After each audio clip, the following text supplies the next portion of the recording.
Hi guys, so welcome to another episode of Scavenger Life. This is another interview we're doing today, like we do with a lot of people who sell online. And today we're talking to two sellers who sell full time on Etsy.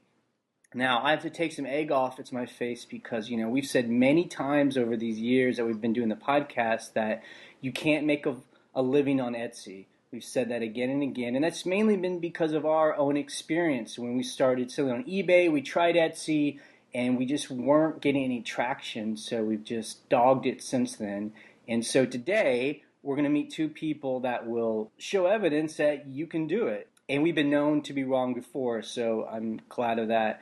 So anyway, let me introduce our guest today. I'm Ryan. And I'm Maria, and I sell women's vintage clothes on Etsy, and Ryan sells men's vintage clothes. Yeah, so we just have separate stores. I love just to give people kind of like paint a picture here. So tell me if I'm wrong in any of this. So both of you guys are about 28, right?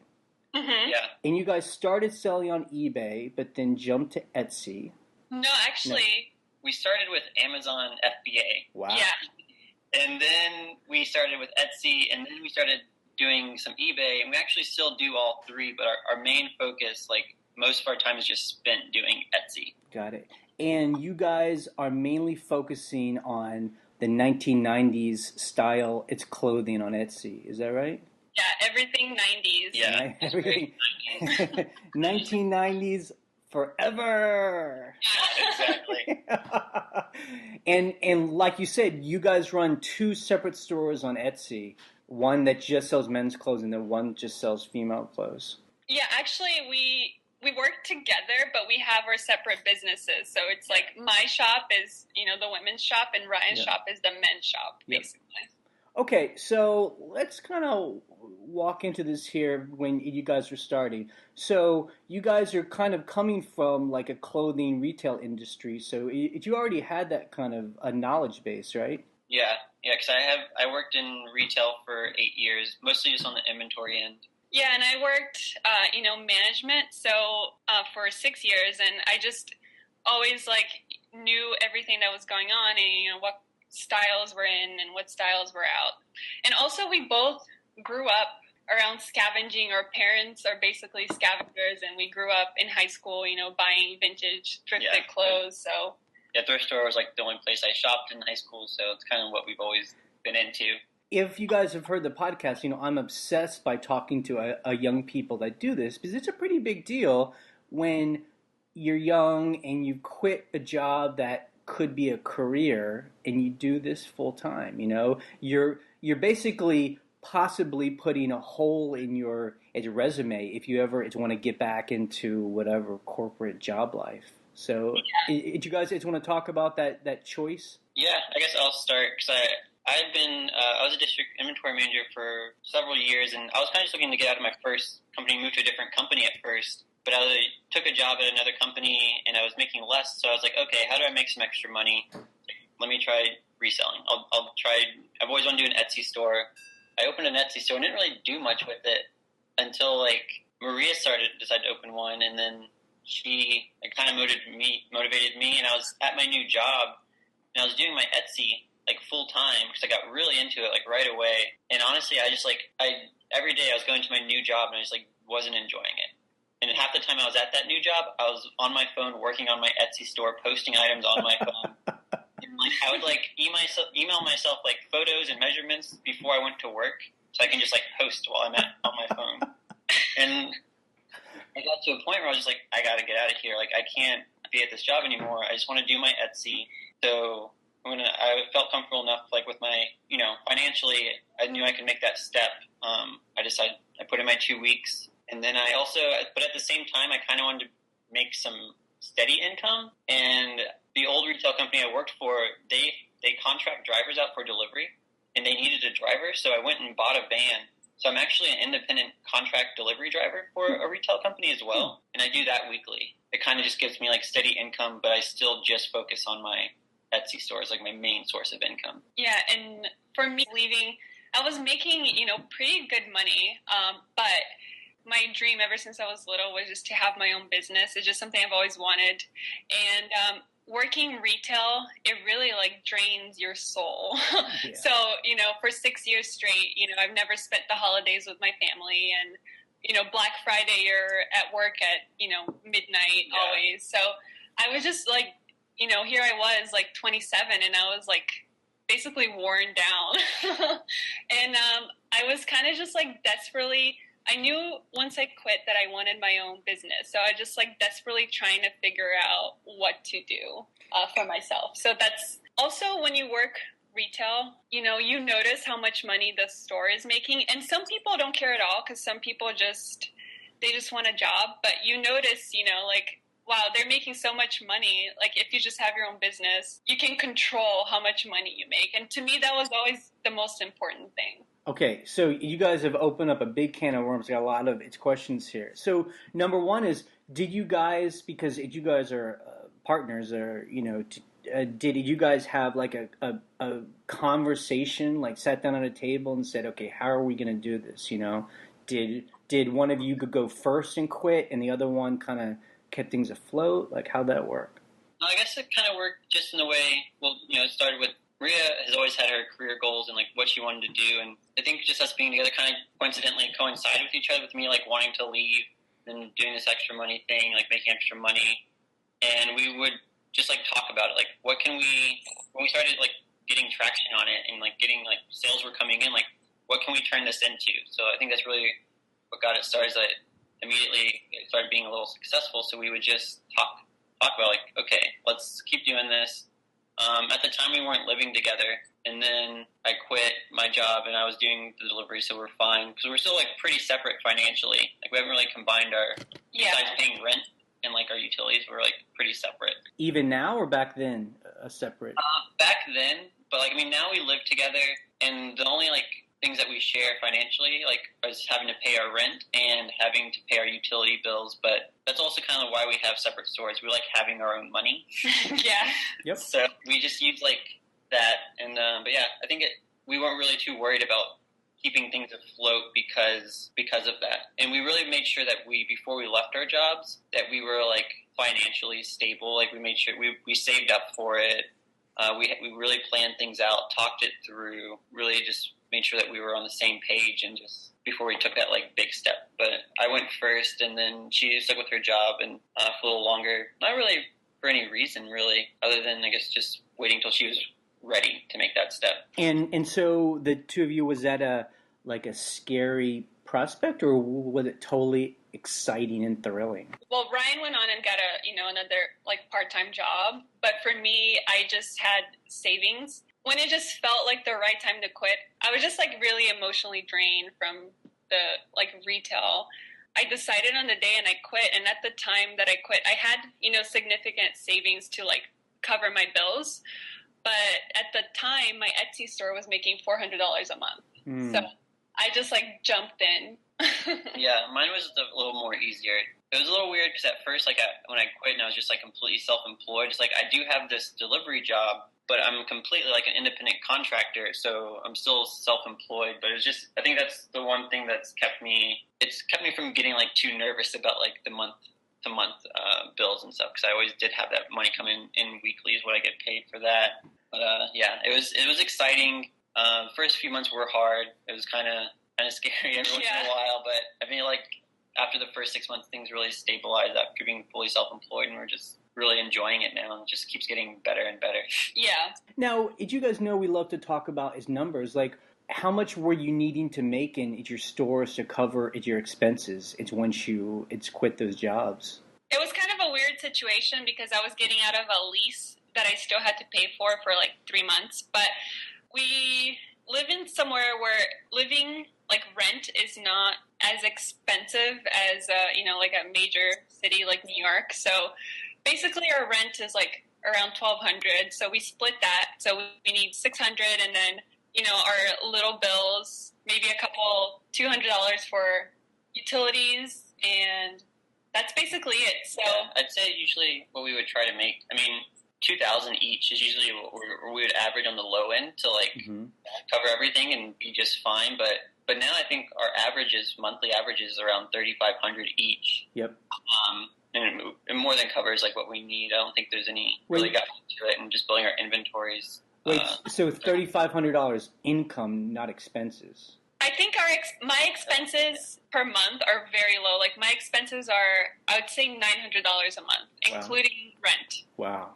Yeah, that's probably about the same for mine. I have like a little more debt than she has that I pay off, but it's not really like an issue. So about 900 is the same. So I guess 1,800 in expenses, combined expenses. Mm-hmm. See, I think that's really important for people to do, especially if they're going to go full time, and just figure out, how much money do I need to actually make every month? I mean, if it's $900,000, that's totally doable on eBay and on Etsy or wherever. You guys talked about being kids or younger and scavenging and learning that from your parents. Do either of your parents actually own a business, or did you learn that from them too? Well, what's actually funny is, like, myself growing up, like, I would always go, to yard sales with my mom. My mom was, like, the big yard seller, going to flea markets, antique stores, which, she did that because what she enjoyed, and, like, that's where we would get a lot of our stuff from, and that's where we bought a lot of our stuff around the house. And, but as she got older, she's still into it, but she never quite turned into a business or anything. But my dad, who is a career Marine, once he retired about like 5 years ago, he's never like picked up antiquing. But for some reason, once he retired, he kind of picked up antiquing, and then he got into like reselling the stuff he was buying. And he had a booth in an antique store, his friend's antique store. It was like it's called, but he had that, Mantiques. And then so he was really working with his friend, and then now he partnered up with his friend, and they own 2 antique stores now in Dallas. His store is called what? It's called Mantiques. That's great. Yeah, it's all just like very, men-centered stuff. It's like gas station signs and like a lot of that stuff. I'm surprised someone else hasn't come up. It's with that name that's so brilliant, Mantiques. Yeah, so his dad is really into, like, it's totally different than what we're into, but his dad does. Yeah, he's always, like, out buying and stuff and traveling, too, now that it kind of became, like, his hobby, and he turned it into a business now, so he's very into it. And, I mean, that's all he does now. He got very motivated behind it as well, so. But, yeah, and it's funny because my mom, I think it's one of those things that comes up when you guys show, like, she always, talks about what I'm doing, and she always, says, I wish I had time to do that. Mm. But, she's always spending time with the grandkids, like my sister's kids and stuff. So, but I think it's something she's interested in because she's the one who brought me up going to yard sales and stuff. And actually, this next trip when I go home, I think I'm going to try to get her more into it, because I think if I can get her started, she'll know how to do it, and then she'll probably be more into it. Being so far away from home, she's not the best with computers, so I think that's the biggest struggle for her is just using the computer. And I grew up in South Florida. And they have a pretty big flea market in Sunrise, Florida. And my parents, ever since I was 12, they go every weekend and they have a booth. And they just sell every weekend at the flea market. Yeah, that's what I grew up around. And they do that full time? I mean, that's their job, or they just do it for fun or as a hobby? Well, they definitely do it as a job. But as far as I know, they only do it on the weekends. It's pretty dead in the summertime, but in the fall and winter in Florida, when it's 70 degrees, it's pretty good. So that's what they do. Okay, so you're determined to quit your jobs and just start these businesses, and then you pull the trigger.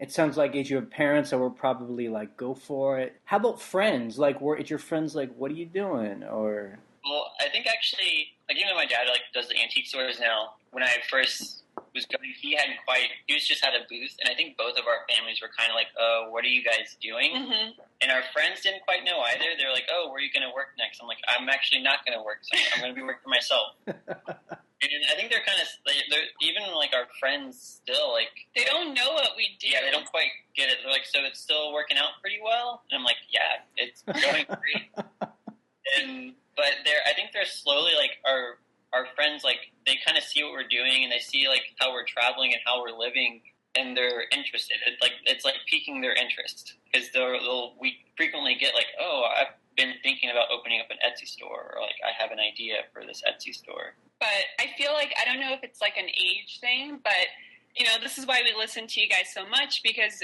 I feel no one gets what I do. Yeah. when I tell them I have, a vintage shop or an Etsy shop, it's like, it's kind of weird, but they kind of like don't believe that you like make full-time money on it. They think you make, like $50 a month. Like they don't get it. It's so strange. Yeah. I mean, I think that's true. It's for us. I don't think it's an age thing. I think it's just when people hear that you sell on eBay or Etsy or wherever, they're just thinking, oh, if you're making a couple $100 a month at best, if you're just doing some old stuff around the house. But yeah, they don't understand. If you treat it like a job, it's going to pay you good money. Yeah. And so when you talk to your friends, are you the kind of people who are like trying to turn them on to it, and you'll explain as much as they want to hear, or are you more like kind of keeping them at arm's length because I feel like people don't really. It's kind of. I know you guys mentioned this a lot in your blog, in your podcast, but I feel like when you say that, it's kind of like a conversation ender. Yeah, like we try to tell them, like we try to encourage it, and we can like see the glaze in their eyes, and like we know that they're not listening anymore. It's like, okay. Yeah, it's like, let me tell you about my inventory strategy, and they're like, hey, oh. No, yeah, it's no one wants to hear it. Yeah, it's like they once don't you care. hear, oh, that's he's doing well, like they're just asking, it's like a kind of pleasantries. Yeah, pleasantry question. We're going good. Yeah. That's it. Let's get into Etsy. So you guys sell full-time Etsy, but let's talk about what didn't work or why you kind of went straight to Etsy.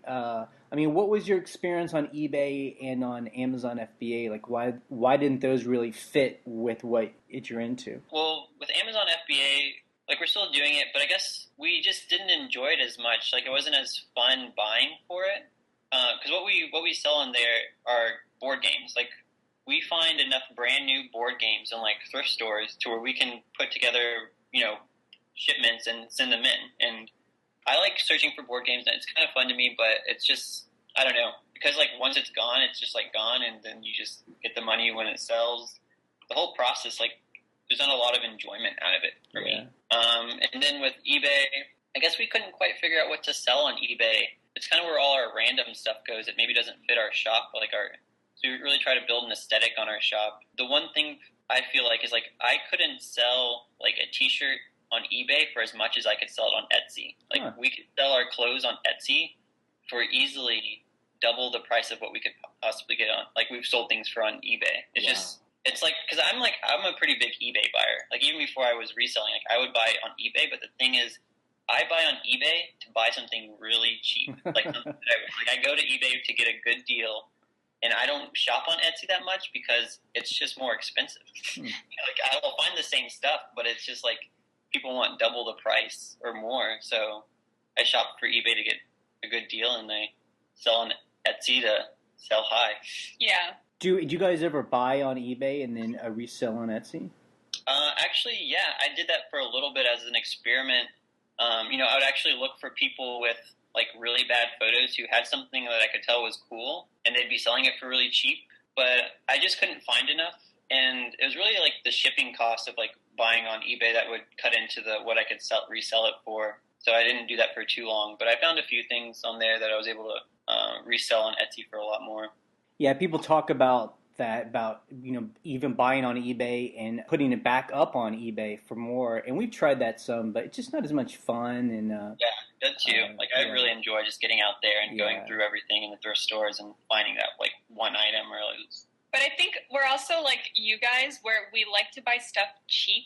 Like we like to buy stuff for like $1 or $2. Once when you're buying on eBay, if you're paying like $15, it's just like not as fun. Yeah. Like I don't want to pay $15 for something. Yeah, or even buying it for $2, but then it costs $5 to ship it. Exactly. It's just shipping.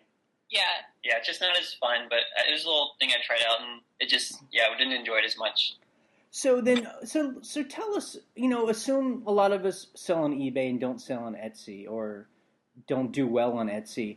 So why do you like selling on Etsy? Like, what's the community like? Like, what's the attraction for you? Well, I like, for me specifically, like selling like women's stuff.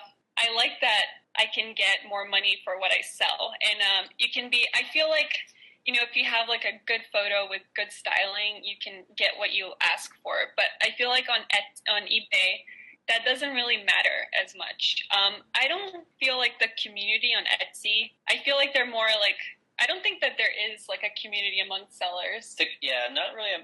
There is, but it's not a very strong community. The community on Etsy, it's kind of more like something that'd be similar to like a Pinterest community. It's people that just like get on Etsy and then create like, lists of stuff they like, and like they'll feature your item in there, and they'll like that, and like you can go on there and look at that stuff. It's more like people going there to just check out what's cool. But for me, I guess the attraction to Etsy and why I enjoy it more is I feel like I have like a more of a online store when I'm on Etsy. Like I can stylize it, I can personalize it to like how I want it to be, and like to my own personal aesthetic. And just really from my past experience on buying on eBay, I rarely look at someone's store on eBay. I just search for items that I like, and then I usually don't even look at the seller's other items.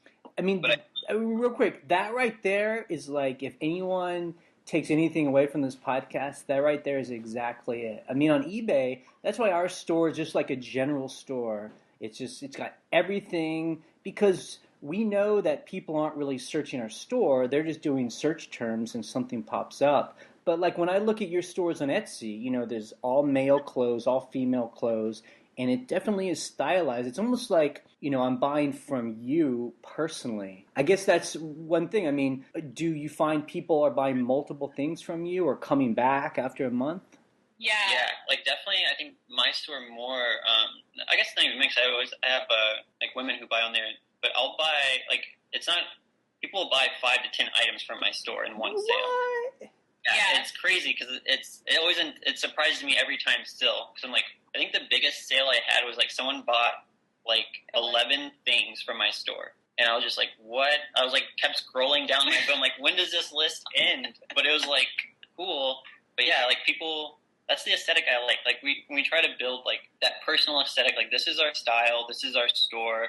Like if we had a brick and mortar store, it would have this aesthetic to it.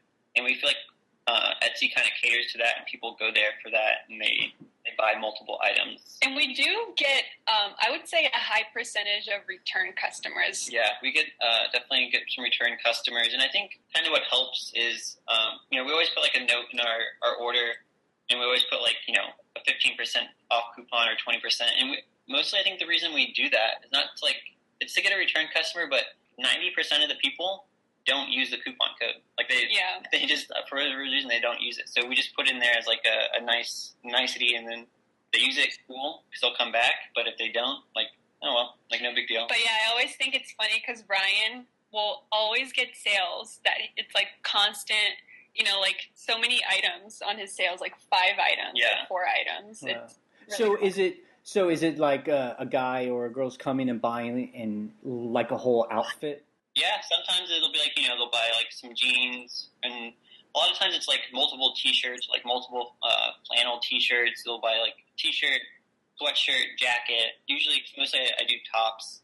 So yeah, maybe they'll buy a couple hats. Like, 'cause I sell a lot of hats, which I know like you guys sell a lot of hats too, and it's a huge seller for me.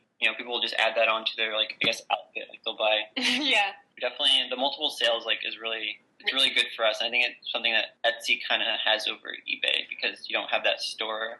Right, because when I go to your stores, because you guys specialize, it's like a certain, it's 1990s clothes.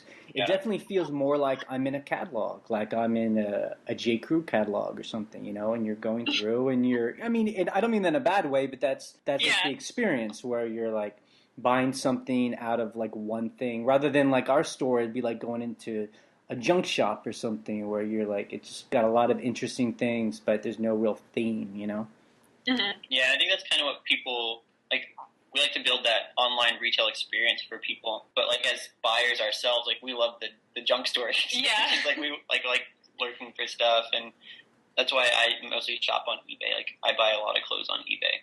So I'm going to eventually get to like walking through its process if you'll share it with us. But I did have a couple more questions about the overall ideas of your store. So, I mean, you guys are really all in to like 1990s clothes. Like that's we see the trends. We know it. Like we're 28, but like because of the neighborhood we live in and where we live, there's a lot of younger people around. and when we go out, there's always a lot of younger people around, and we see what they're wearing. We're always, watching them, so we like know exactly, and it's kind of what we just go for. Could you explain, like, what is it about the 1990s style? Why are people so attracted to it?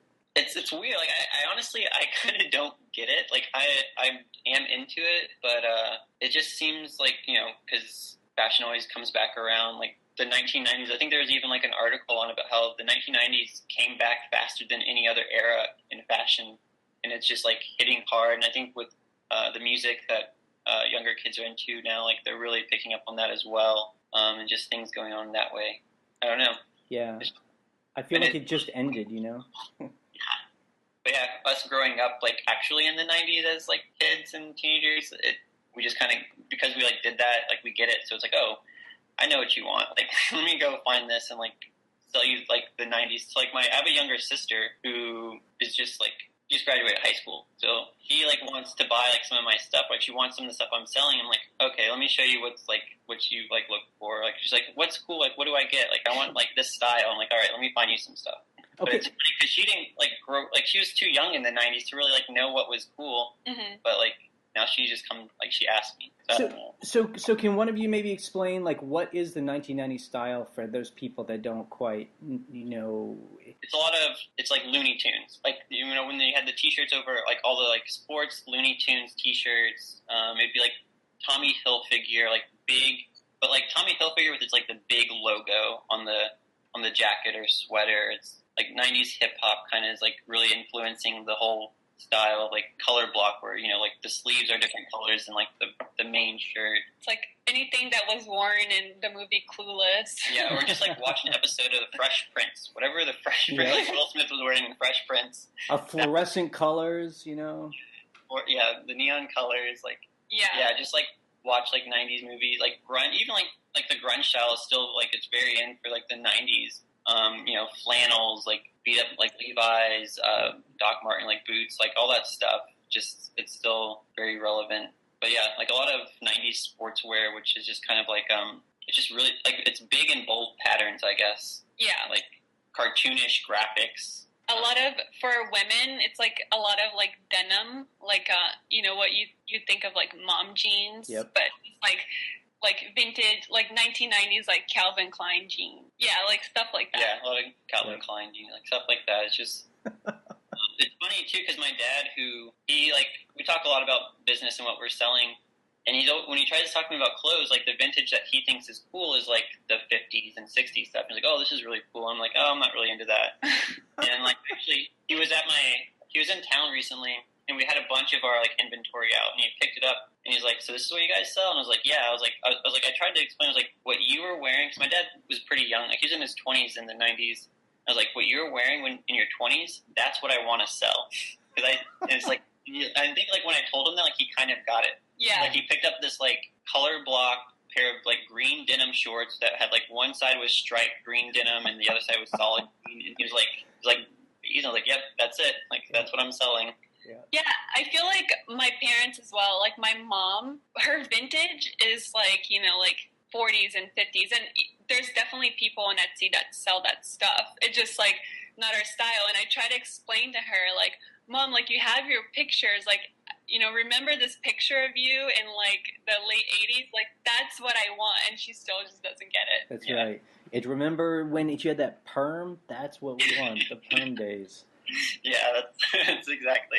Yeah, it's so cool that you guys can talk to your parents about this. That's really neat that you guys can like talk about inventory and business strategies. Like that's really neat. Yeah, it's great like being able to do that and kind of getting their support that way because I think they were kind of slow to come on board with what we were doing, but they're kind of seeing it now and they're kind of relating to like things because they never really turned a lot of the stuff into like a full-time businesses, but they're getting it now. Yeah. They're definitely supportive, and it's great to be able to get that. I mean, like, what kind of experience do you think you guys are bringing to your own stores that you got doing retail? Well, for me, it's just like I learned, through the years, it's just like all about presentation.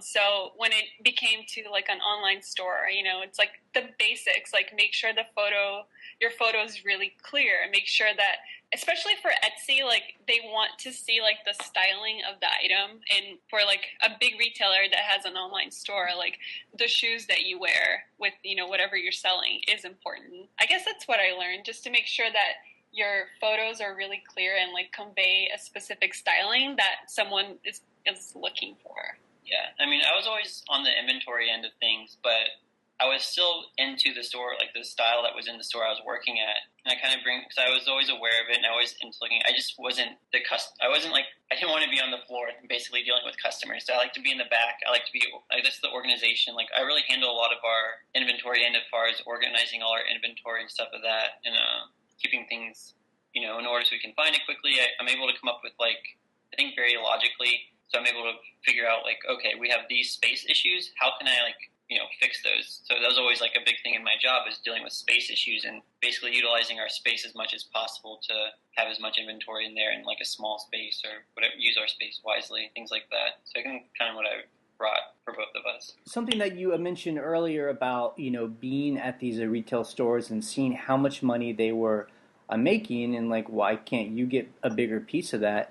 I mean, I feel that's why it's such a amazing time right now. It's like the golden age, where, we're all scavenging. We have the internet. People are buying online. It's all come together. Something our parents didn't have the opportunity to do, 15, 20 years ago. So do you ever think it's going to be harder to compete with these retail stores, or will always be able to be on the edges? I don't think so.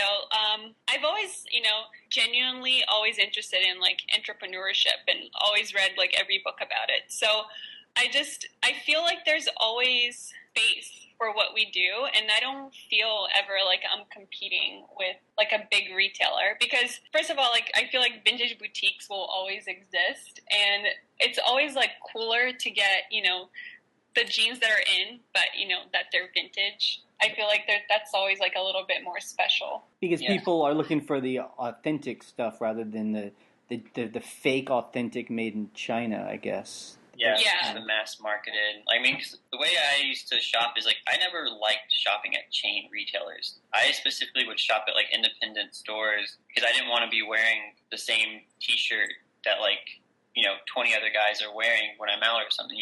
I liked unique items, and I think we offer that. And I think doing it online is just such a great way to do it. I think we offer a little more in that way because we have a wider customer base. I mean, we ship all over the world, really. So I also felt that it's the golden age.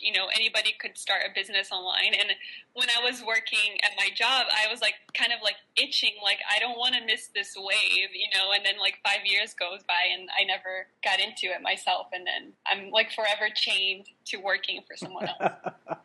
Yeah, I think that's a good way to put it. Right now, there's just this huge window open where, it seems like there's a lot of people selling online, but I really think it's just the tip of the iceberg. And, they always say 10% of things are being sold during the holidays online. I just think that amount's just going to grow and grow, Definitely. Yeah. Okay, and then the last thing before we get into its process. So you guys have 2 separate stores.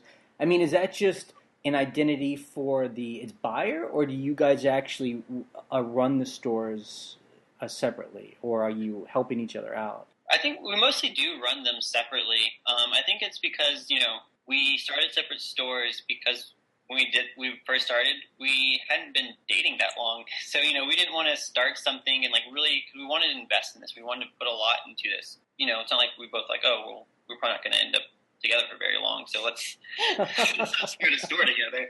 We just we liked having it separate, and I think that we have different styles. We like to do things different ways, so it kind of kept us from butting heads too much as well. Yeah, and just let us do our own thing. And I I know men's and she knows women's, so it just made things a lot easier, and we didn't have to worry about figuring okay, well, how do we split up this money now? I think it's been a lot easier process for us keeping it separate, and we've talked about starting a store together, and maybe in the future we do plan on doing that, but until we've kind of settled in somewhere where we know we want to live for a long time, we're going to keep it separate. Yeah, I mean, I love that you guys are like us, maybe so cynical about love. That's great. I mean, we're we're still so cynical about love. We don't want to get married, but we've been together 10 years. It's like, so you guys don't share your money together, so it's no shared bank account yet? No. Yep. No, we have. I guess we have like not really. Just for the eBay sales and our Amazon sales, but that just goes straight to like paying utilities and So bills. what we do is like we have our own money. Like Ryan has his delivery and Etsy, and I have my Etsy.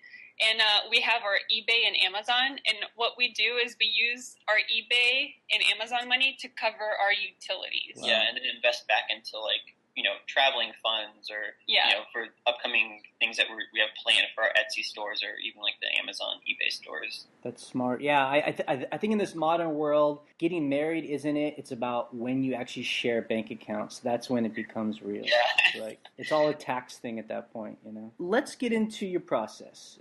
Let's just walk people through. I think that really kind of paints a picture.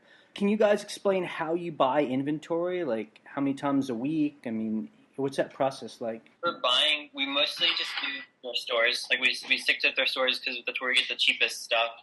We go out probably anywhere between like 3 or 4 times a week. We'll go out to thrift stores. Wow. The area where we live, there's actually, I want to say there's probably at least 12 to 15 different thrift stores that are within a 20-minute drive. Like, we can spend a whole weekend going thrifting, and we won't go to all the stores where we live. Wow. We can make it to all of them. So that's where we go thrift, or, we get our inventory from. But also because I do deliveries almost on a daily basis, I will do a lot of buying on my own for both of us. So I know what she's looking for now. So either before my delivery or after my delivery, if I'm near a thrift store, I'll just stop in, and because they're everywhere, so I can just always find one easily. Well, this is like where I like having Ryan as my partner because I like scavenge and I enjoy scavenging once I'm inside, a thrift store, but I don't really like have the urge to go. And Ryan is like loves. Yeah, I'm definitely the motivated buyer. Yeah. And if it was up to me, like I don't know when I would go. Oh, yeah. Why not? I mean, why is that? I thought that was like 90% of people seem to start their stores because they're trying to quell their shopping addiction. I don't know. I always prefer to just like be working on something rather than like going out and buying. But it's just kind of a weird thing because when I'm buying, like I enjoy doing it. But Ryan's definitely the one that like. Yeah. I'm constantly like I'm always like, do you want to go to the thrift store today? Do you want to go to the thrift store today? And it was funny because at first when we first started doing this, we go to thrift stores together, but I would kind of sneak off to thrift stores.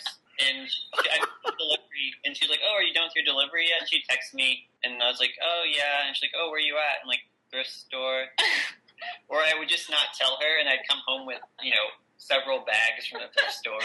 Yeah, it got to the point where now she just.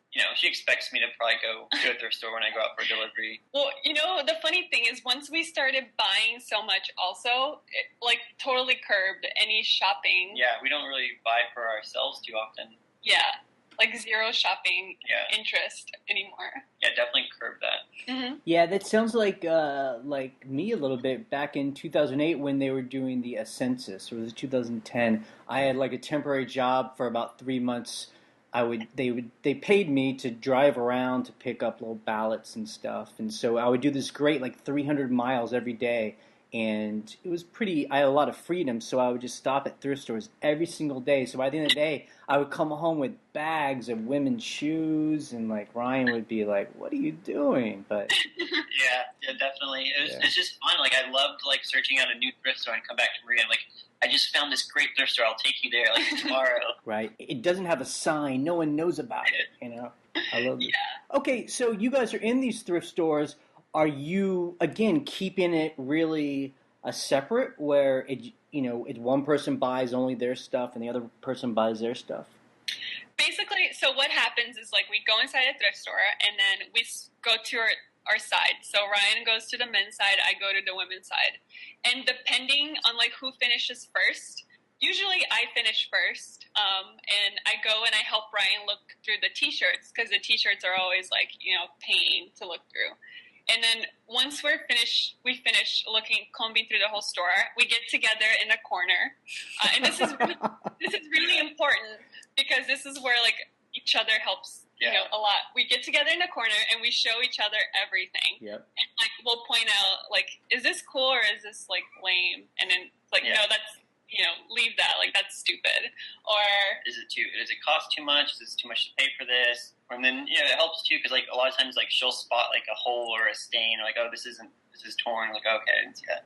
Yeah, so we religiously like do that. Yeah, it keeps us. It really like helps us weed out all the stuff, the unnecessary buying, basically, and just like bring back like exactly what we need to sell, like want to sell.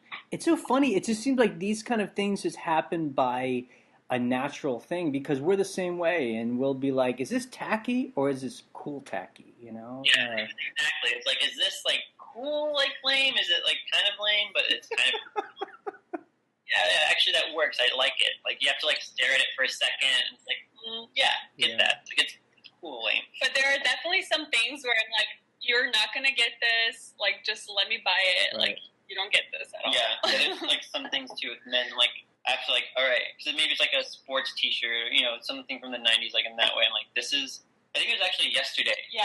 We were at a Salvation Army, and I found, I don't know if you guys are familiar with the brand, Iceberg History. Yep. History Iceberg. Yeah, I found a bunch of the, like, 3 shirts in Salvation Army. Wow. And, like, I ran over to Maria, and I was like, these, like, it was, like, Mickey Mouse jerseys, and I was like, these are so awesome. She's like, what is it? And I was like, it's Iceberg History. Like, it's so, I was like, I've never found any of these, and, like, I've been looking for them, and she, like, didn't know what it was. I was like, it's, like, great. Don't worry about it. Like, I'm buying these. And so when you guys are in there, if you guys are in the Midwest, are you having any problems with the cost of items, or is it just more than you can handle, like buying carloads of stuff? It depends on where we're at. I mean, where we live, like, prices are really good. Definitely, we travel a lot, and we've noticed the area where we live, like, the prices are the cheapest. So we're able to buy a lot around here. When we travel, we're just like, I'd say thrift stores are actually more expensive in other states that we travel to, in the Midwest even, especially like places I wouldn't expect to be. Because if I go back home to Oklahoma, the thrift stores there have gotten so expensive, like expensive, like way more than I was paying in high school. And I just couldn't believe it. And they're prices that we would never even pay here where we live. So I think we do pretty well around where we live. Around where we live, we have our certain, like, we definitely don't go to, like, Goodwill. Yeah. So, but we have, like, some chains that they do regular sales, like half-off sales. Yeah. So we're constantly going to those. But I feel like we travel pretty consistently where we're trying to scope out where, we can find the best cheapest areas, like the best cities to go to.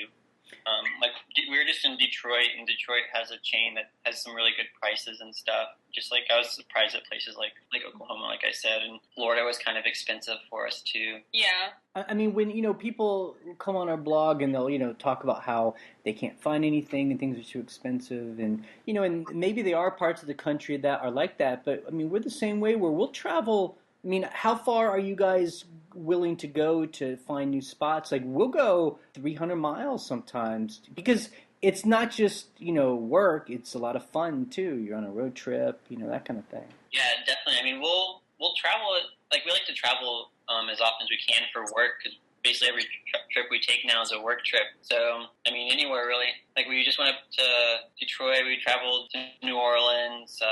We're in Louisiana area, Oklahoma, all over Texas. Wow. All over Wisconsin. Yeah, Wisconsin. We'll go to Wisconsin, Indiana, areas in Illinois. We do a lot of buying, like, where we live, but we also, like, plan regularly, like, trips to go buy elsewhere. But we do it, like, very cheaply. We do Airbnb, and, we don't spend a lot of money on food. Yeah, so. we fly Spirit Airlines, and so they always have, like, the cheapest prices for tickets. And then when we go and buy in a city, what we always do is we picked up from you guys is sending it through FedEx Ground home delivery. Yep. And we'll just ship everything before we fly back. Like, we just ship it to our apartment. Usually by the time we're home, like, it's like the next day. Like, we get it. Like, we get it so fast. We never wait more than 2 days to get all the stuff we buy. That's awesome. So how do you guys pick these places? It's kind of just places that we want to go travel to, that we're interested in seeing. And we think, also, the one thing I always do when we're planning a trip is I just get on Google Maps and I type in, thrift stores, Dallas, Texas, and then all the thrift stores that are around that area pop up, and then I just kind of go through reviews, and then I was like, oh, we got to go to this city, or like along the way of driving to Detroit, we need to stop at this thrift store and this thrift store, and I just use like our driving routes in Google Maps to see where all the thrift stores pop up. I don't want people to think I've planted at you guys. I mean, everything you guys is what we do. I mean, that's exactly right. Just, We've been listening to you guys for a year and a half.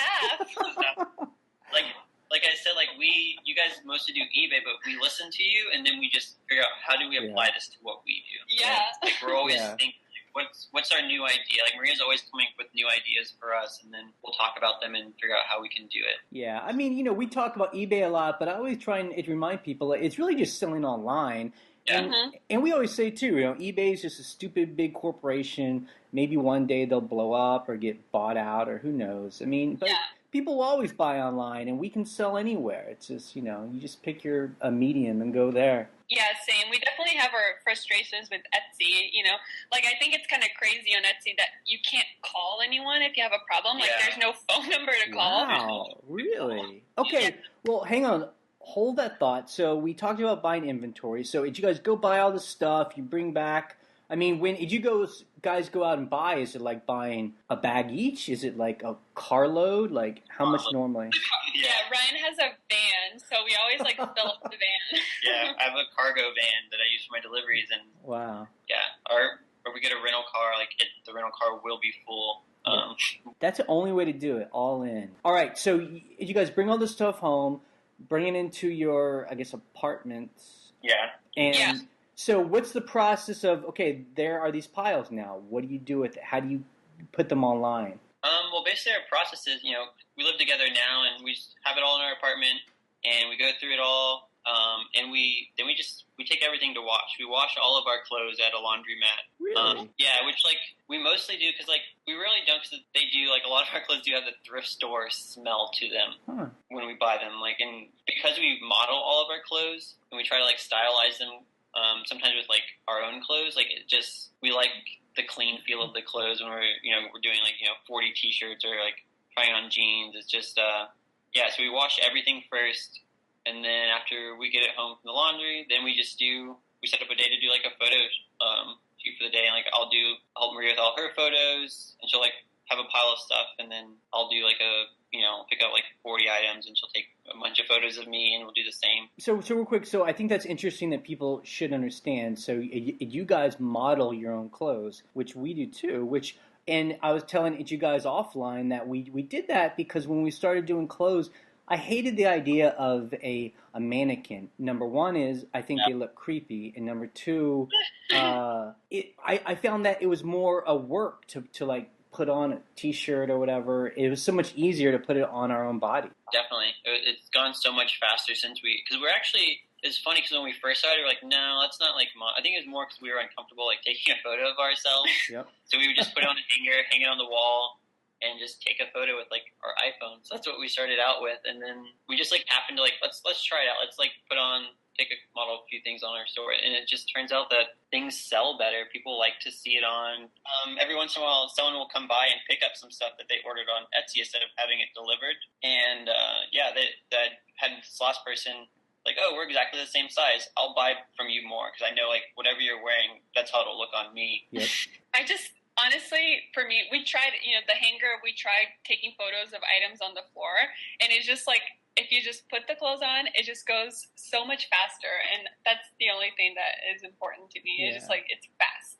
Yeah, it is a lot faster. I hate taking the photos, so the faster it's over, the best. Yeah, and I mean, plus it's almost it's kind of a historical record for us the longer that you do this. I mean, we have every single photo we've taken since 2008, and you'll just see the shapes of our body change, and the different hairstyles we've been through, and I think it's just we can't be self-conscious about it. And I think, I don't know how it is on Etsy, but on eBay, I think when people are doing a search, most people don't have their clothes on people, so I think our photos pop out. Yeah, definitely. I think it does stand out a lot more that way. A lot of women's leather purses, and I had a hard time selling them on Etsy before if they weren't like a brand name. But this last batch, I like modeled the purses and they like started selling. And I'm like, oh my gosh, like people just like to see me wearing like an actual purse, and it works. Have you guys ever had friends or people who know you say, you know what, I was online finding something and I saw you? Yeah, actually, one time I was out and this kid, like I kind of know him, I don't know him that well, but he was like, hey, do you have an Etsy store? And I was like, yeah. I was like, I've never really talked to this person, and so I was kind of, I noticed him. I was like, yeah, I was searching for a shirt for my dad, and then I saw you in your photo, and you were wearing a shirt, and I realized it was you. Or I actually had a friend order something from me, and they didn't realize it was me until, like, you know, they messaged me about it, saying, oh, hey, I live in your city, can I pick this up from you? And then they realized, oh, hey, I know you. And, you know, on eBay, there can be, I mean, we don't have a big problem, but every so often we'll get some, like, creepy messages from people, like, especially towards Orion, where they're like, can you wear these shoes in a different way, that kind of thing. Does that happen on Etsy? Like, is there a creepster feel sometimes? Yeah, I get weird messages every once in a while, and it just, like, so frustrating. Yeah. Yeah, I don't deal with that much. Yeah.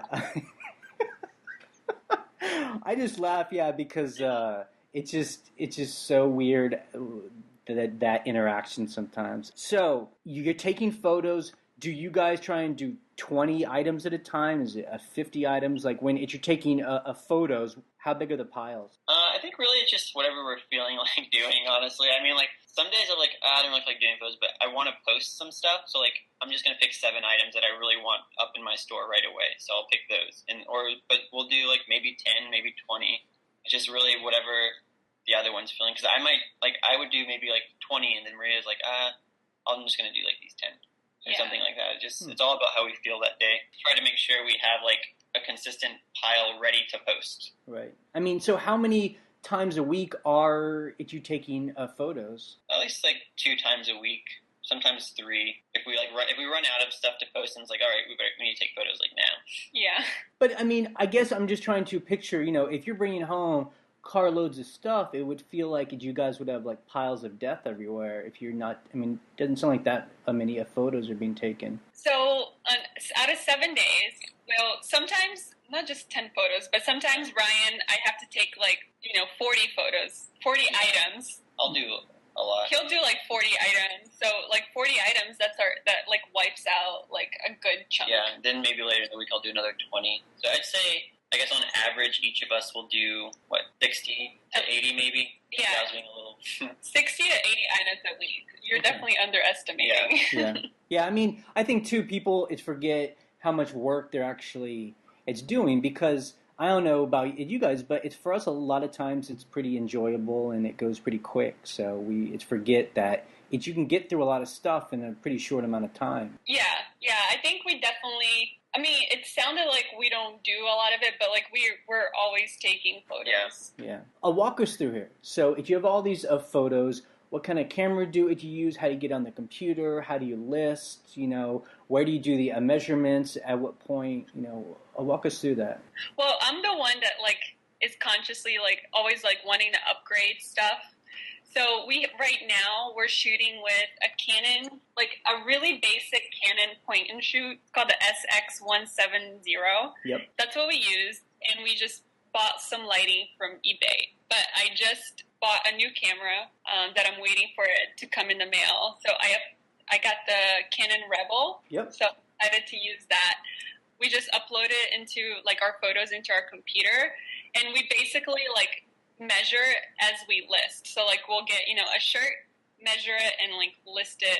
Yeah, I think because we do things so separately. Once, like, basically the thing we help each other with is photos and like buying, but when it comes to listing, we're pretty much just do it at our own pace, and we're on our own. So I'll just grab a pile of t-shirts, and then I'll just start listing, and we really just kind of list throughout the day. Like, the mornings usually start with like make coffee, check emails.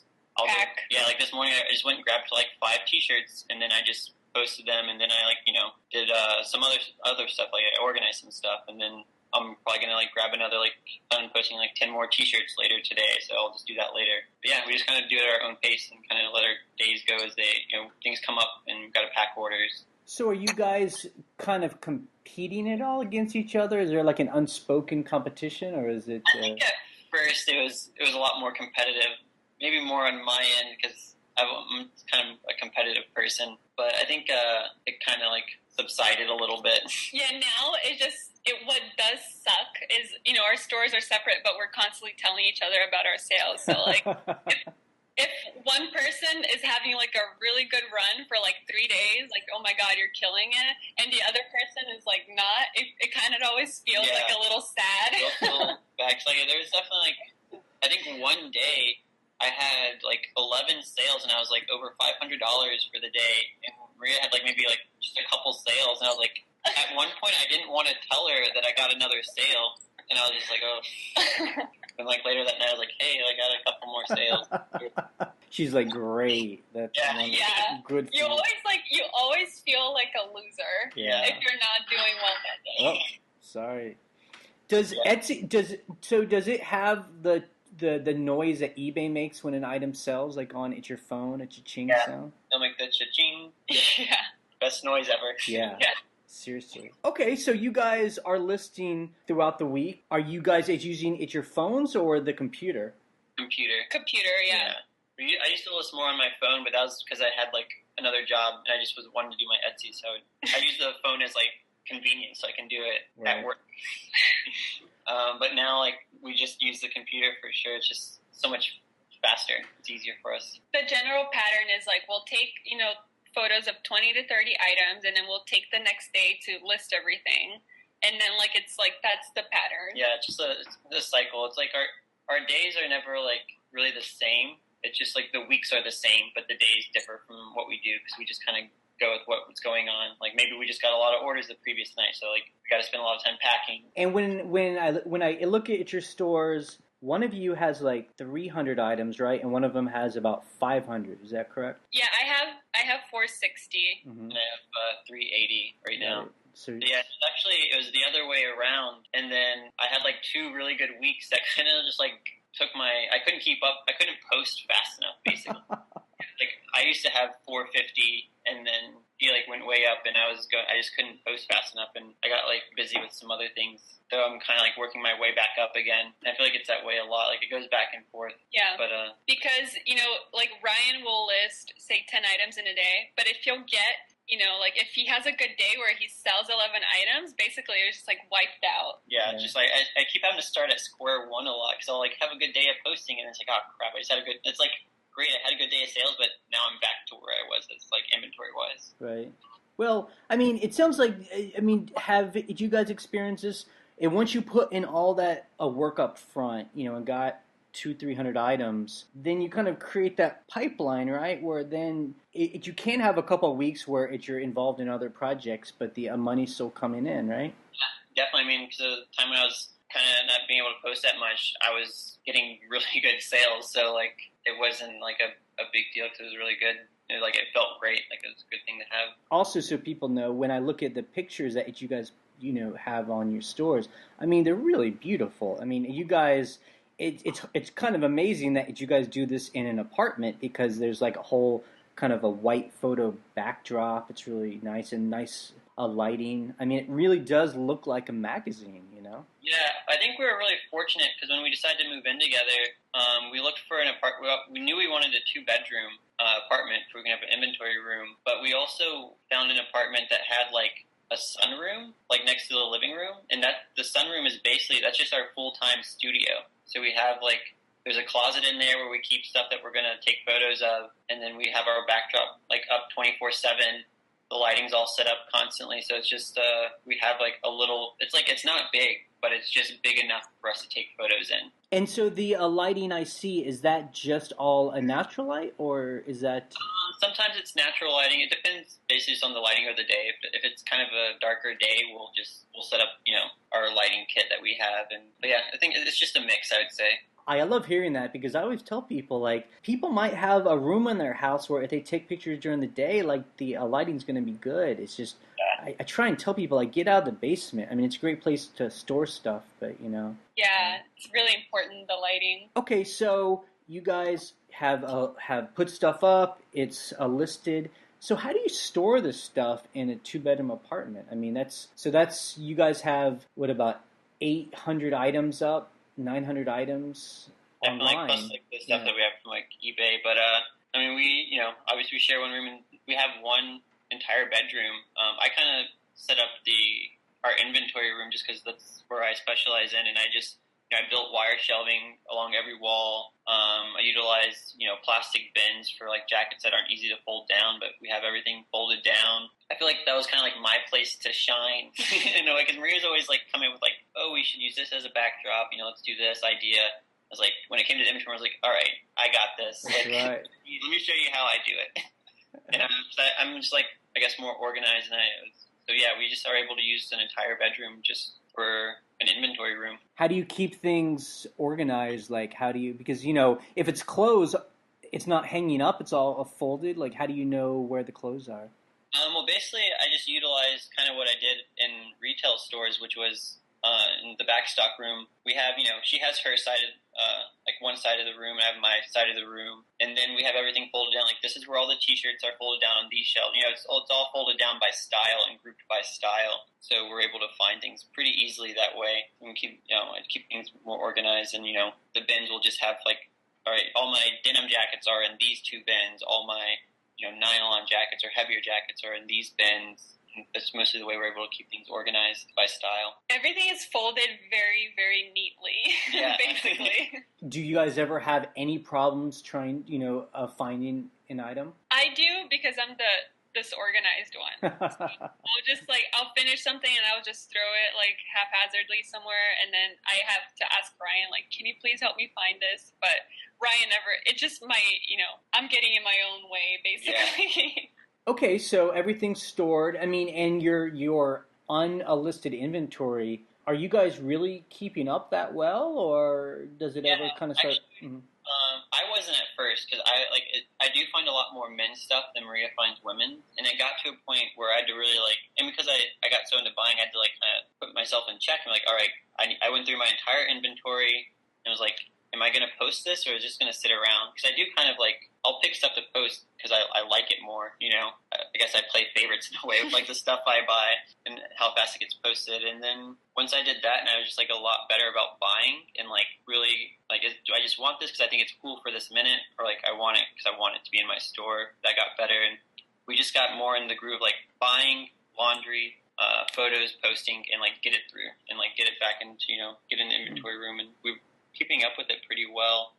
We're kind of getting a bit of a stockpile right now because of the seasons changing. We're doing more buying than we have been really lately. So we have small inventories, but I feel like we sell a lot per week. So it's we do list almost everything that we buy usually. Yeah.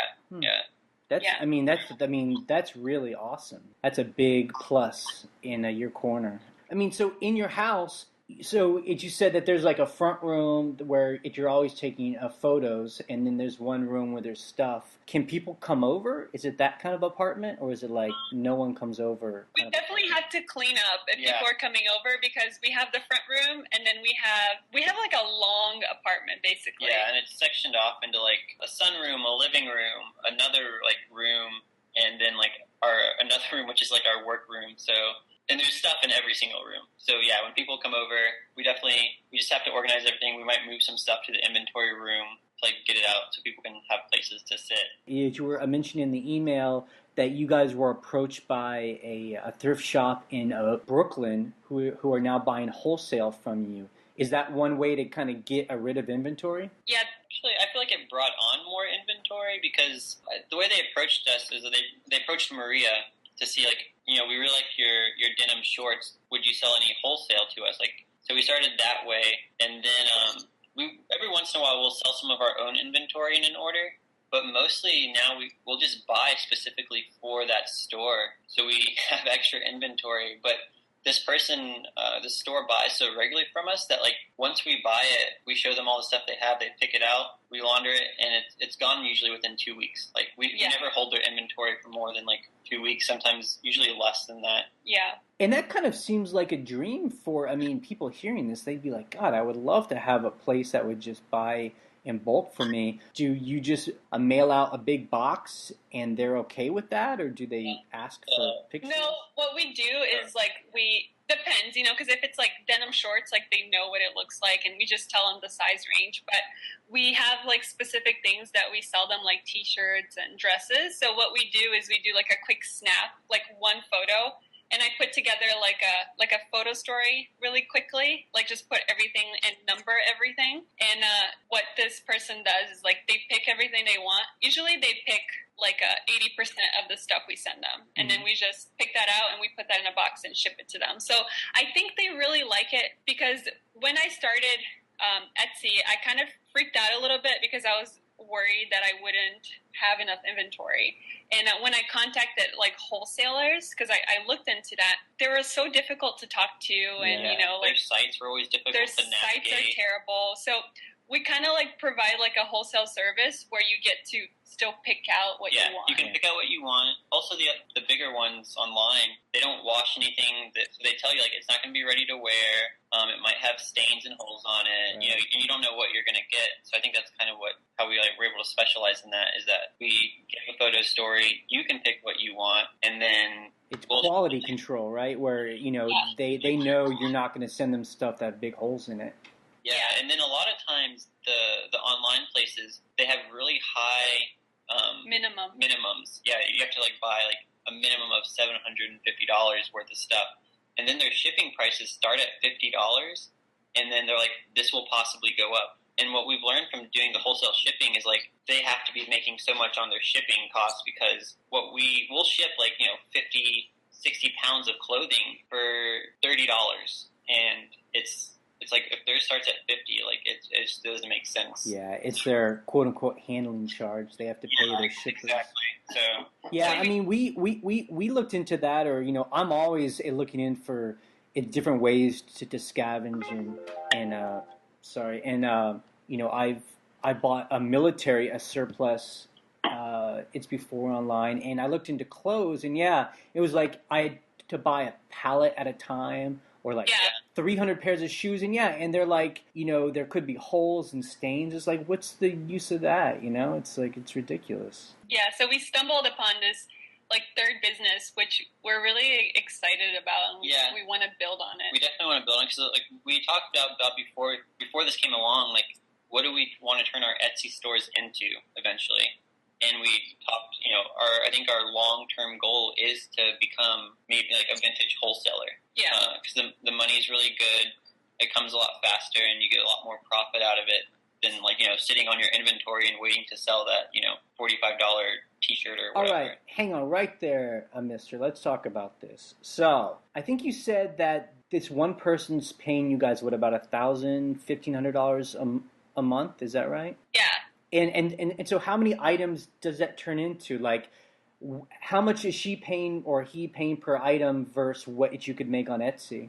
I would say they pay a third of the price. Yeah. Okay. And that's okay? So it's better to get it out faster than to hold on to it? Yeah, it's because we can go out and we can buy a bunch of stuff, and then we can just, like, literally send an email, and then it's, like, gone. And it's just like and they make those orders, but they make them probably 2 to 3 times a month. So we're not just making, 1,000 to 1,500. Usually it's more than that, I'd say. Now, so that's interesting. I mean, is this just like a hazy idea, or have you guys started like contacting thrift stores? I mean, how are you working towards that? What we're trying to do, like, because right now we're able to supply one store, so we're trying to figure out how do we get more inventory, because it's kind of like we can probably supply other stores, but we would have to sacrifice from our own stores more. We would have to move away from that and move more just towards wholesale. It'd be too hard to really do both, like have our 2 Etsy stores and then try to sell wholesale to other stores. Right. We can figure out a way to get enough inventory to supply other stores. We would like to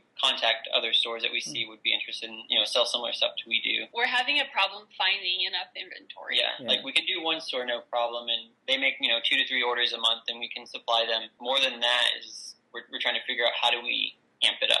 Yeah, it sounds like you guys need to have a business meeting and talk about synergy and do some charts. Yeah. No, that's awesome. I mean, see, this is the stuff I love is that, people think, oh, I'm just selling on eBay or on Etsy, but it can become anything, You can start thinking about, doing wholesale. I mean, we started this rental business. Like, once you get going, it's kind of like wide open, Yeah, I love that about it. And I'm the one that's always like looking for something new. You know, I always need a fix. That's what keeps us like excited and motivated is that we're always open up to like new opportunities to like that relate to what we're doing and just really into like evolving and making sure we don't become stagnant in what we're doing and just like Etsy store online and that's it.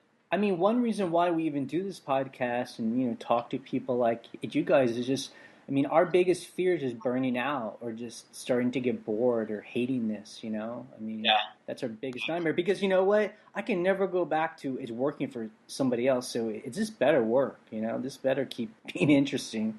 That's exactly how we think. We're just like, we talk about like, there's no way I could go out and start applying for jobs again. Like, I just couldn't do it. I don't know, and I don't ever want to have to do that. So, like, what do we do to avoid that? Okay, so you guys have bought it, taken photos, you've listed it, it's now in storage. When someone buys stuff, how do you guys ship? Is there a shipping table? Are you helping each other out? We still like do that on our own too. I mean, we have when we got to our new apartment, we wanted like a big work table that we could work on and just set. So we bought like this 8-foot long solid wood like farm table, and like that's where we sit and we post there and we ship there and we buy all our shipping supplies on eBay. We mostly just use poly mailer bags.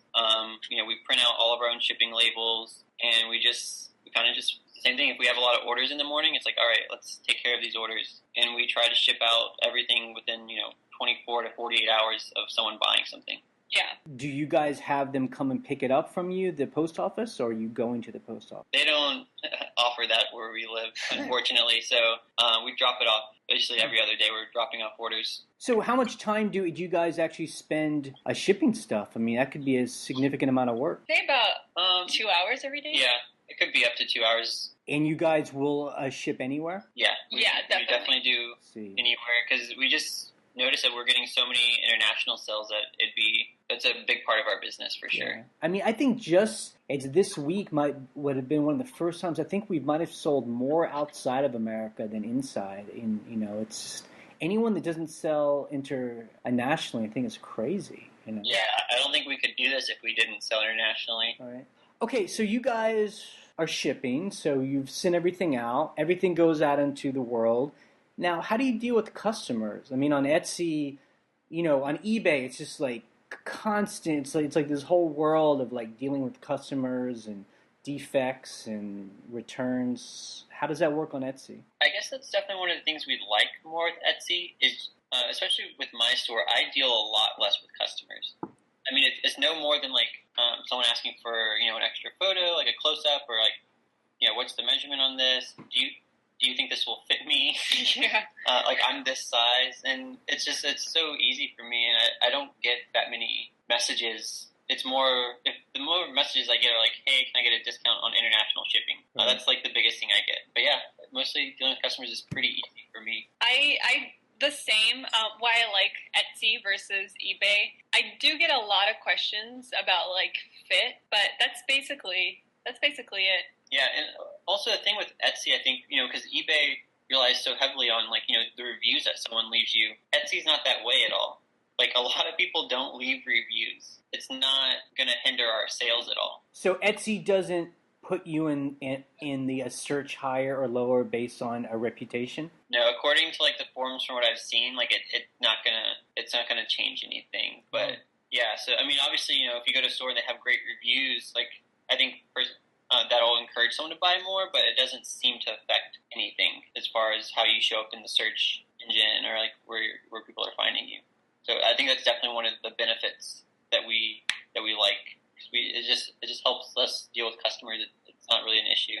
So out of like 100 sold and shipped items, how many of those things come back and have to get it refunded? Honestly, for me, I have almost I have like 800 sales at least. I've only ever returned, or it's been less than 5 items that people have returned. That's incredible. I get returns more based on like international sales where they try to deliver it to the person, they didn't receive it, maybe they weren't there, and then it sits at the post office, they never pick it up, and then it gets sent back to me. Even that hasn't happened like a ton of times. It's like less than 10 times. I don't get a lot of returns on the stuff I sell. It's been very fortunate that way, I guess. I say for me, I do get returns more often, and I noticed I used to sell denim shorts, and basically out of 10, I would get 8 returns, and wow. I don't get what it was about denim shorts, but everyone, once they tried it on, like it didn't work, so I just like stopped selling denim shorts, and I would say that I have about a 5% return rate now. Yeah, you sell a lot of jeans too, and buyers from your store, when they try on the jeans and they just don't fit, and they return the jeans. Yeah. Now, we've noticed that too, that it seems like men don't return things as often as the women do, or just our bodies just will fit into things easier, I guess, than... Yeah, I think also with guys, it's like, oh, this t-shirt's a little big, who cares? Like, I'll wear like a loose tee, or if it's probably too small, it's like, yeah, they might return it, but if it's a little too big, like, I don't think care too much. So what happens on Etsy if someone's like angry at you? I don't, it seems like, again, that's like a whole eBay thing. It's like eBay has a whole like case system and back and forth. I mean, what happens if someone's pissed at you? We do sell on eBay, and I'm the one that like takes care of all of that. And I've had 2 negative feedbacks removed because like I followed your guys' advice and I just call because I felt like it wasn't my fault. Yeah. And but on Etsy, I feel like customers are a lot better about messaging you if they're unhappy than on eBay. Yeah, they definitely. I mean, I haven't gotten too many, but usually we'll just we do apply the same stuff from like that you guys do in eBay. Like we'll offer a discount on the item, or talk about what can we do to resolve this issue, just things like that. But it just really isn't that. I don't know. I haven't come across that issue too often of like someone really being pissed off about their order. Well, I mean, so Amazon is like that too. I mean, there's a system where customers can complain, and I mean, so can you get suspended from Etsy? Like, I mean, what happens if someone comes on and is like a seller? I feel like Etsy is really weird because, like I said earlier, like there's nowhere to call. So I feel like people kind of feel like helpless buying and selling on Etsy because there's like no one to go to for help. So like you just like you contact the buyer or always contact the buyer. And usually they just want to return it, and we always tell them like we'll refund you the cost of the item, but not the cost of shipping. And like pretty much they're always fine with that. Yeah.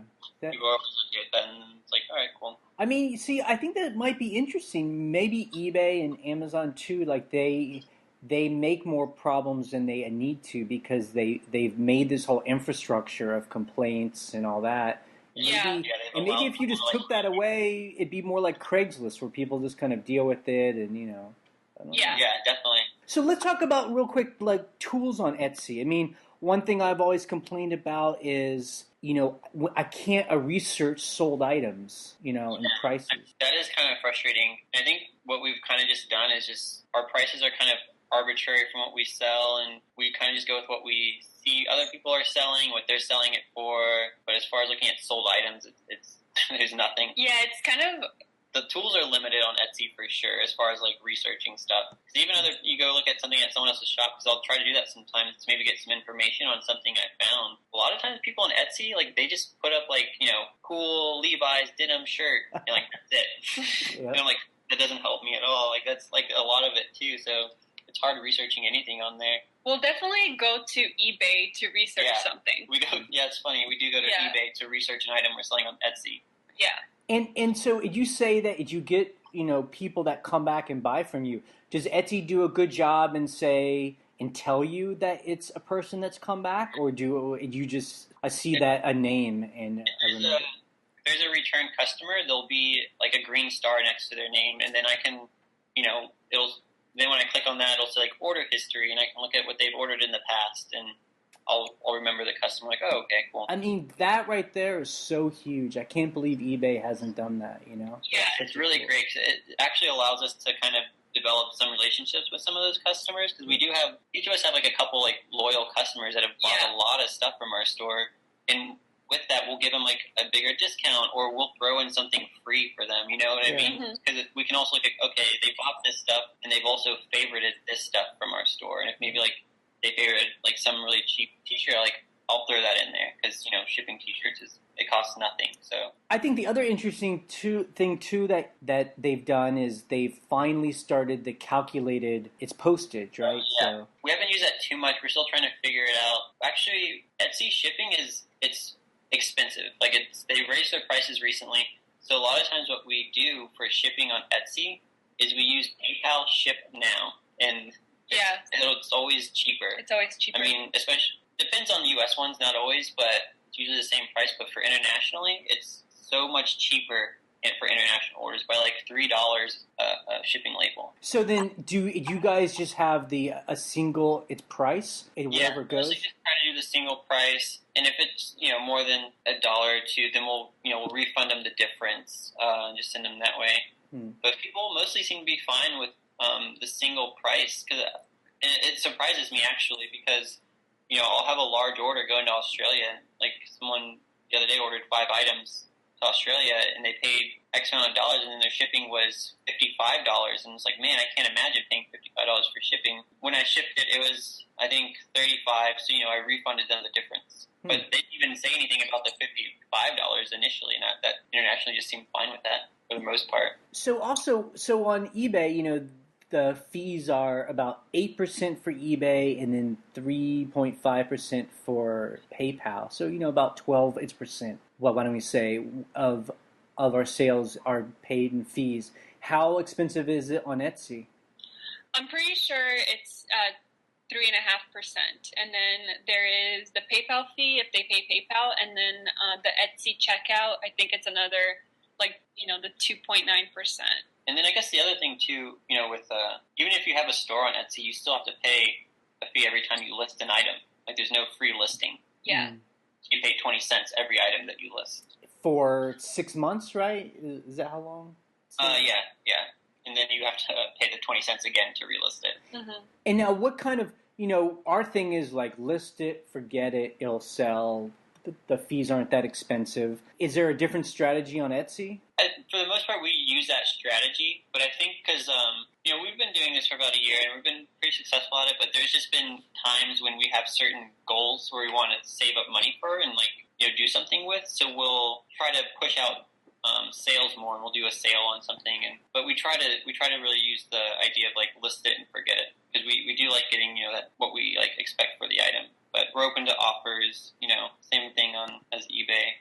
I think it depends on what's going on in our life of do we want to make some fast money, or are we, we're fine just waiting for the orders to come in. Yeah. So do they have a feature then where someone can say, I'll give you $20 for it instead of $35, or is it more of just an informal message? Informal messaging.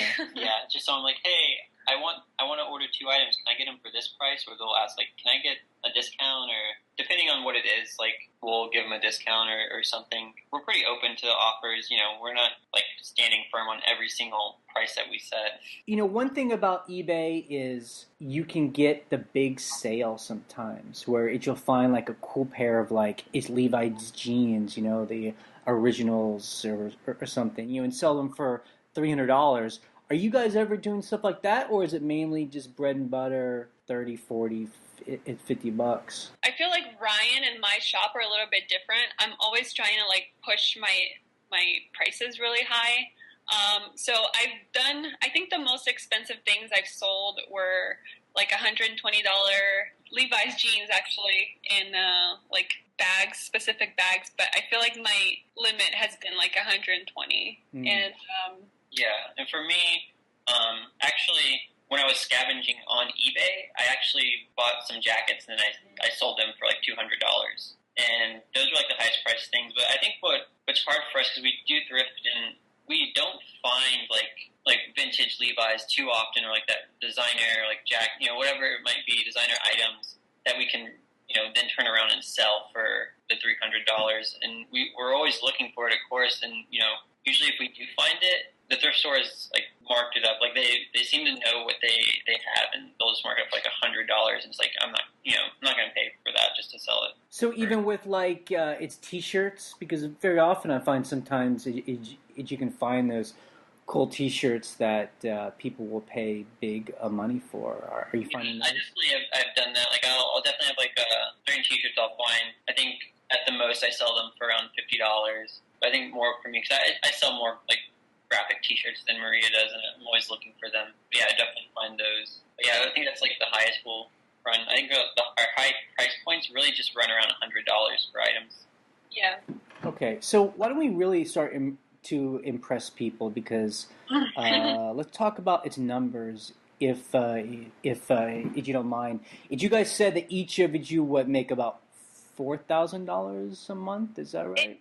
It really varies because it's as you know, it's like really seasonal, and I feel like we really feel that. Yeah, we definitely feel like right now we're definitely in a slow season. We're waiting for it to get picking up again.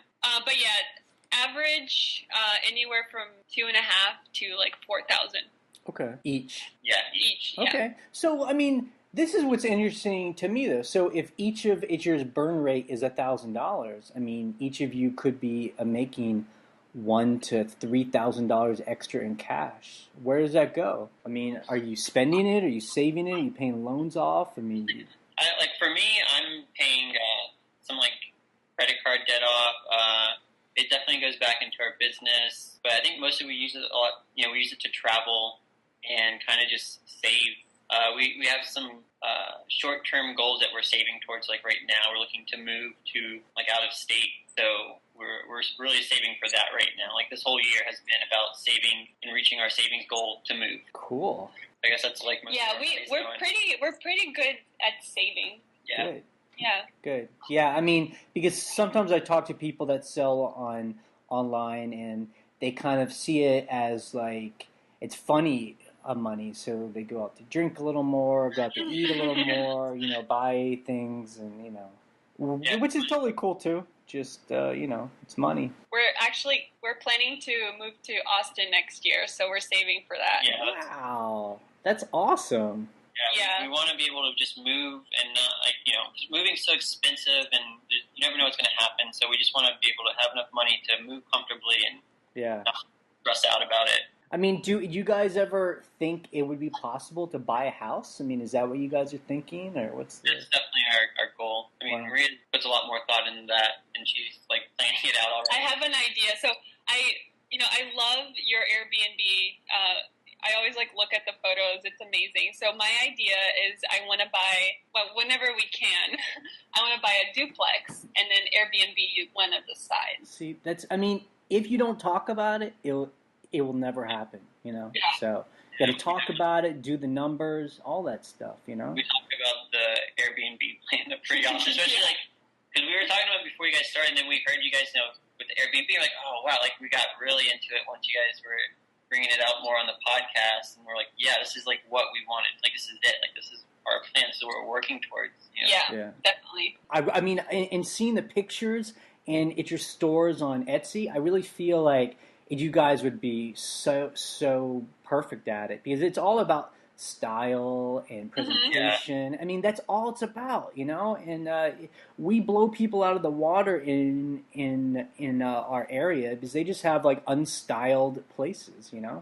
I mean, we look at photos in the cities we're traveling to, and it's just like, man, if this person just had better photos, or if they just decorated a little differently, it's like a lot of people don't seem to put the effort into it. They just want to put the place up and get some money, and aren't really too worried about the aesthetic.